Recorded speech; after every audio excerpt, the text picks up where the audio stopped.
right. So, Action part 2. Wow. So these are the handout, and Luke put these together when we were trying to develop some continuity, developing this football program. And it was amazing to us how much of this was foreign. So Luke's playing with toys. They're old G.I. Joes. He looks pretty stiff. Feels a lot like you do, Wanda. I'm gonna sit on this stool and hope I don't fall. All right, so ergonomics is bolstering. That's part of it. Table height, bolstering, your shoes, that sort of thing. So, Because I love you, Mother, we can bring that up. oh, And stand up real quick. because you love it. That's So- not good ergonomics. She's got her arm up. Try that better. Well, the table could come down a little Yeah. bit. This bolster under the abdomen is something that is often missed. And what it does, it does a lot of different things. It takes the low back and puts it in neutral. So if I'm doing extension, if I lay down flat, I'm like this. And one of the things that's really not good for anybody is to be like this, all right? This is not good. But if you lay somebody on their stomach on the massage table, prone, especially if you do it for a long period of time, they get, I can tell when somebody does that because they go to get up off the massage table and they're all stiff. So this can be a folded towel. It doesn't have to be huge, but it's enough to do this so that the back is low. In addition, it applies a secondary compression into the whole abdominal area and the breathing apparatus. And so it starts to have its own therapeutic effect. Sometimes I put a bolster under here, sometimes I don't. It depends. If they're tall enough that their feet will hang off, sometimes I don't do that. One of the main focuses is so that their ankles can be at a resting position. But this is what this would look like, you know, in a prone thing, highlighting the idea of this support under the abdomen. Okay. Sandy, on that, do you ever have problems getting people to get it in the right position? Yeah, it's below the belly button, above the pubic bone. I come in the room and it's on their thighs. Yeah. Or Yeah. it You know, and there are some people that aren't gonna be comfortable with that, if they have a larger Right. abdomen. I don't use it when the. And sometimes at that point, especially if the bulk is here in the belly, it might be beneficial to put it a little bit more down lower. That's where talking to the person and getting them to understand the goal. We're putting this pillow here Yeah. to try to, they usually like any lesson, it's like you gotta repeat it to them about 10 times before it I starts do, to sink and I come in in. with after meals. It's like, Right. okay, let's get rid of that.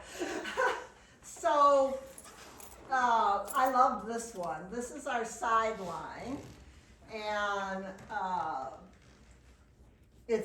Luke has made some modifications with this by taking that pillow that's under the abdomen and putting it here, so that there's like a little pocket for the arm, and I'll have him show you that.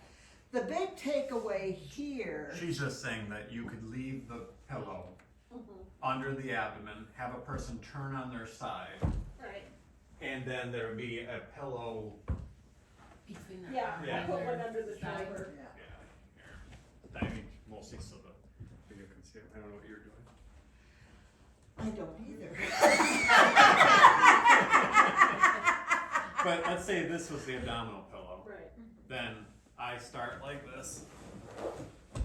Okay, and then I turn, and as I scoot down, it's gonna be positioned in such a way where I just throw this in. Now, especially for my broader shouldered clients or clients with shoulder related issues, for me, for example, since this is my thing, this helps me a ton, even when I sleep at home, to have this pillow and this pillow so the shoulder's sitting in the pocket. That's all. Yeah, I use that a lot. Yeah. If you move G.I. Joe guy's arm, and Exactly. he moves it out, there would be a gap right there. Exactly. Yeah. Which is why you put the, Yeah. So one of the biggest hindrances people don't like side-lying is because they feel unstable. So who's never been in a side-lying position? John, have you ever been in a side-lying? Long time ago. Yeah, well, come up here for a minute.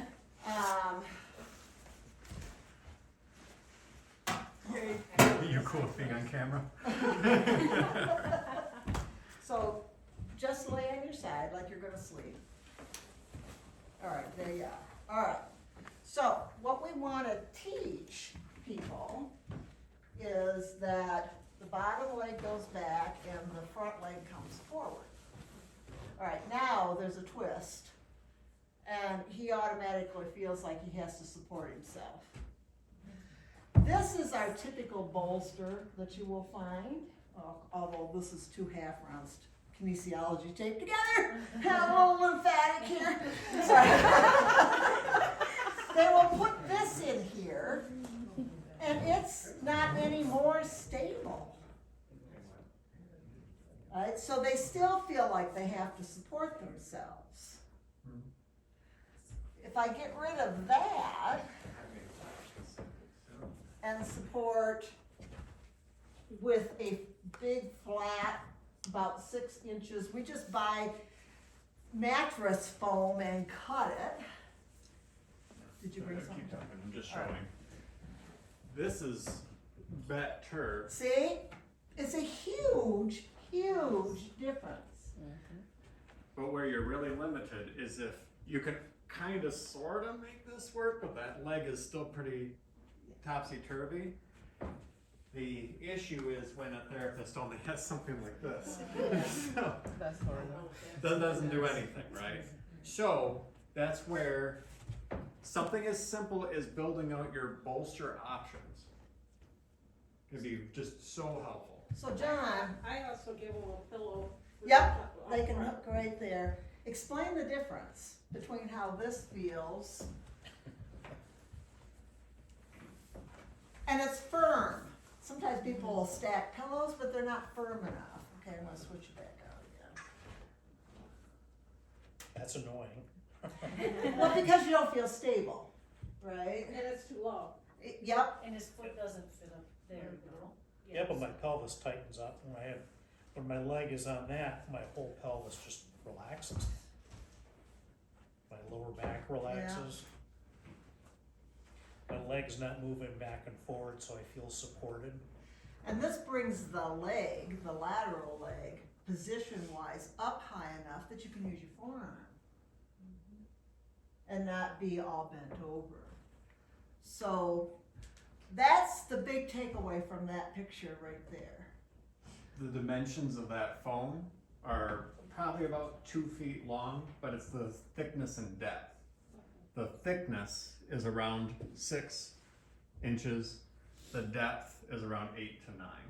And it's Mhm. firm. Yeah. I wasn't taught this. Did you give me the couch cushions or did you steal my couch cushions? I stole one. And I still have it. I do too. I sleep with it. Somehow or another, I ended up with a square couch cushion, and it worked out so much better with the clients. You know, I hauled that thing around, but there wasn't enough of them to go around, so we started to problem solve what could we do with this, and this is better than the couch cushion. Yeah. So, all right, you're done. Thank you. Well, the other thing is when you start to lean into him from the other side too, It's right up it there. keeps him from rolling forward. Yes, yes.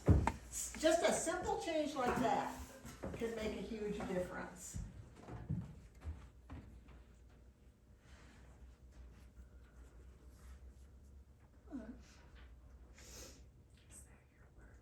Yeah.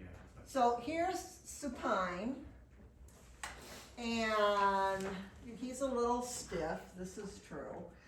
We tend to want to put a bolster under the knees, and the reason for that is that it flattens the back. That is why you do that. I don't always do that, but that is the result. That's the same as having the pillow under the abdomen. Face cradles, this little demo didn't have a face cradle there, so if his head's just hanging off the edge of the table, assume there's a face cradle there. There's pros and cons to that. It doesn't always put the neck in neutral position. You tend to want to have it tipped down just a little bit as opposed It's to right the other there, end. Sandy. Oh, And bring it over.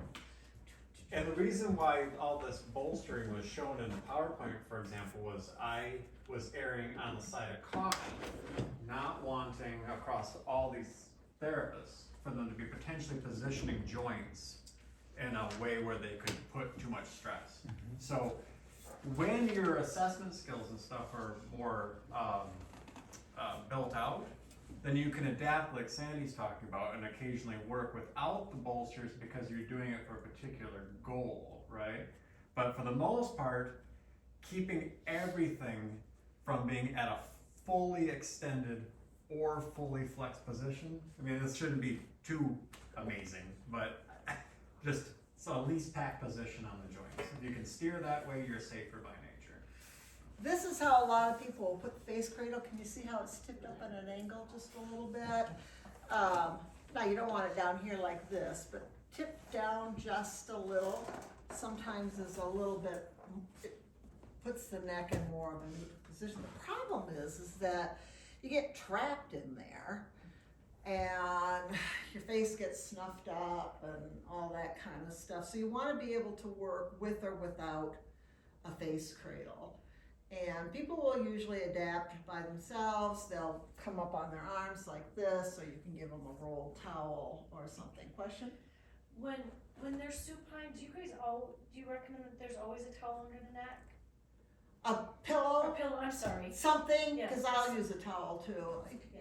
Usually, yes. Okay, This is one of 'Cause I mean, those I'm where in the event somebody has a disc, it's just like this. Somebody has a knee something. It's arthritis or it's a ligament tear. This is a little bit safer. Same thing with neck positioning and spine positioning. Not at full extension, a little bit flexed, just 10-ish degrees tends to be safer. So, thank you. I wanted to say that I am agree about the angle of the face part of the table because helping to access more the neck. Some people are with the short neck, it's hard to massage there. But when I have a lady with a big breast, Yes. so I need to move it up. Yeah.